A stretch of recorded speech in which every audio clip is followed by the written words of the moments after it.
எல்லோருக்கும் அன்பான வணக்கங்கள். வாழ்க வளத்துடன், நல்லதே நினைப்போம் நல்லதே நடக்கும்னு சொல்லி இந்த பதிவை நான் ஆரம்பிக்கிறேன். அடுப்புக்கு கீழே இரவு படுக்க போகும் முன் இது மாதிரி வைத்துவிட்டு செல்லுங்கள். பணம் பெருகுவதை கண்கூடாக பார்க்கலாம். கடனும் அடையும், கடன் வராது அப்படின்னு தலைப்பு போட்டிருக்க இல்லைங்களா? அது என்னன்னு பார்க்கலாம். பதிவுக்குள்ளே போகிறதுக்கு முன்னாடி என்னுடைய சேனலை மறக்காமல் சப்ஸ்கிரைப் பண்ணி லைக் பண்ணி ஷேர் பண்ணிக்கோங்க. இப்போது சமையலறை அப்படின்னாலே நம்ம பூஜை அறை மாதிரியே சமையலறையும் நம்ம பார்த்துக்கணுன்னு எல்லாருக்குமே தெரியும்.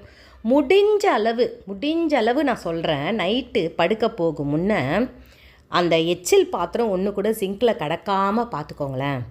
கழுவி ஒரு ஒரு 5 நிமிஷம் 10 நிமிஷம் ஆகாதுங்க. அந்த தட்டு சாப்பிட்ட தட்டையாவது கழுவி வச்சுட்டு, மற்ற பாத்திரம்லாம் இல்லைம்மா வீட்டில் வேலைக்கு ஆள் வச்சுருக்கோம் அவங்க கழுவுவாங்க அப்படின்னு பெரிய பெரிய பாத்திரம்லாம் கூட தண்ணி தெளித்து அது கூட காய விடக்கூடாது. தண்ணி தெளித்து மூடி வச்சுட்டு போய் படுக்கலாம், தவறு கிடையாது. ஆனால் எச்சில் பாத்திரம் தட்டு இருக்குது இல்லைங்களா, அந்த முருங்காய் சக்கை ஏதோ குப்பை அப்படியே ஒரு மாதிரி நம்ம சாப்பிட்ட கறிவேப்பிலை எல்லாமே ஒரு மாதிரி அந்த இடத்த பார்த்தாலே அசுசியாக இருக்கும். ஒரு சில வீட்டுக்கெல்லாம் ஜிங்குக்கு போனோம்னா அந்த அப்படி ஒரு மாதிரி வச்சுருக்குறாங்க. அந்த மாதிரிலாம் ஒரு பொழுதும் வச்சுக்கூடாது. ராத்திரி ஆயிடுச்சுனாலே, ராத்திரி பாத்திரம் கழுவலாமாம்மான்னா கழுவலாம், தப்பு கிடையாது. இந்த மாதிரி கிடக்கிறத விட அதை கழுவி வச்சுட்டு சுத்தமாக தொடச்சி விட்டு கேஸ் அடுப்புலாம் தொடச்சி விட்டு போய் படுக்கிறது ரொம்ப ரொம்ப ரொம்ப நல்லது. காலையில் எழுந்தால் கூட பாருங்களேன், எழுந்து நீங்கள் கிச்சனை பார்க்கும் போதே நம்மளுக்கு ஒரு மாதிரி ஒரு ஃப்ரெஷ்னஸ் கிடைக்கும். நீங்கள் அது 2-3 நாள் ட்ரை பண்ணிங்கன்னா ஒரு வாரத்துலேயே அது உங்களுக்கு மாறிடும் பாருங்கள்.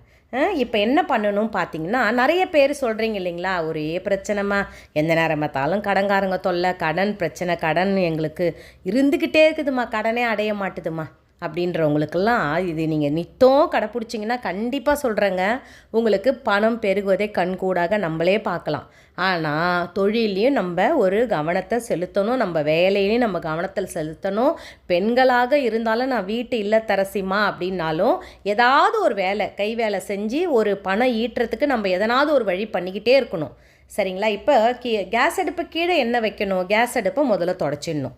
இந்த பொங்கி வழிஞ்ச உடனே அது காய விட்டு அது கருக விட்டு திருப்பியும் அடுப்பில் அது கருகி அந்த மாதிரி ஒரு பொழுதும் விடாதீங்க. ஒரு செகண்ட் அதை எடுத்து வச்சுட்டு அதை வாஷ் பண்ணுறதுக்கு எவ்வளோ நேரம் ஆகும்? இப்போ எல்லார் வீட்லேயும் ஜிங்க் இருக்குது, அடுத்த செகண்டே பாத்திரம் கழுவுற மாதிரி எல்லா வசதியும் நம்ம வீட்டில் இருக்குது.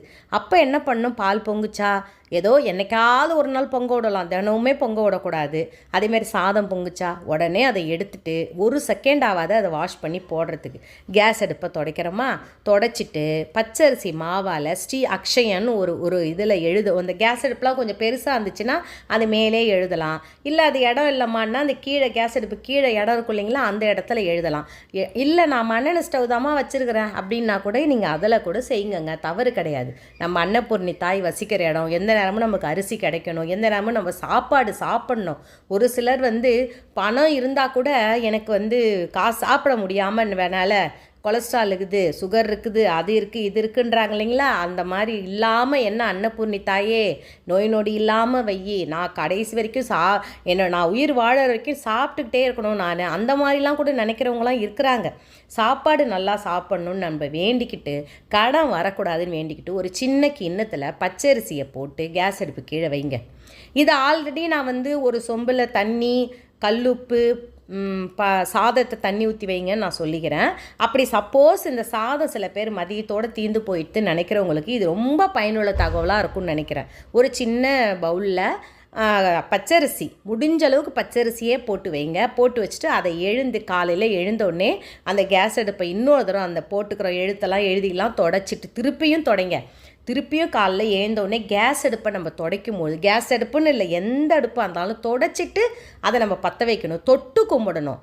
நம்மளுக்கு அன்னத்தை தயாரிக்கிற ஒரு பொருள் அது. விளக்க நம்ம எப்படி ஏற்றுறோமோ அதே மாதிரி தான் அடுப்பையும் நம்ம பராமரிக்கணும். அதுக்கப்புறம் என்ன பண்ணணும் பார்த்தீங்கன்னா, அந்த அரிசி எடுத்துகிட்டு போயிட்டு நம்ம வீட்டுக்கு வர்ற உயிரினங்கள் யார் வேணாலும் இருக்கட்டும், காக்கா வருதா இல்லை வெளியில் மிக்சியில் ஒரு பொடி பண்ணி நம்ம வீட்டு செவுத்தோரம் போடுங்களேன், எறும்பு எடுத்துகிட்டு போகும். அப்போ பார்த்தீங்கன்னா இந்த தானம் இது செய்ய என்ன ஆகுன்னு பார்த்தீங்கன்னா, அதுவும் இரவு நீங்கள் வச்சு செய்கிறீங்கள, அதை யாருக்கும் கொடுக்காதீங்க. இந்த மாதிரி உணவாக காக்கைங்களுக்கு போடலாம், இல்லை புறாவுக்கு போடலாம். அந்த மாதிரி எந்த உயிரினத்துக்கும் நம்ம உணவாக போடும் பொழுது, இப்போல்லாம் பச்சரிசி மாவை பள்ளி கூட சாப்பிடுதுங்க. அதை நீங்கள் போட்டு பாருங்கள், கொஞ்சம் வெல்லம் கலந்து போட்டு வச்சு பாருங்கள் எங்கேயாவது ஒரு மூலையில். அது கண்டிப்பாக எடுத்துகிட்டு போய் சாப்பிடுதுங்க இப்போ எல்லா உயிரினமும். அவங்க சாப்பிட சாப்பிட நம்மளுடைய பிரச்சனையெல்லாம் முடிவுக்கு வரும். நம்மளுக்கு எந்த ஒரு தொந்தரவும் இல்லாமல் கடன் பிரச்சனையெல்லாம் அப்படி அப்படியே படிப்படியாக குறையிறத கண்கூட நம்ம பார்க்கலாம். நீங்கள் இதை நம்பிக்கையோடு செய்யுங்க, நிச்சயமாக நல்ல பலன் கிடைக்கும். வாழ்க வளமுடன்.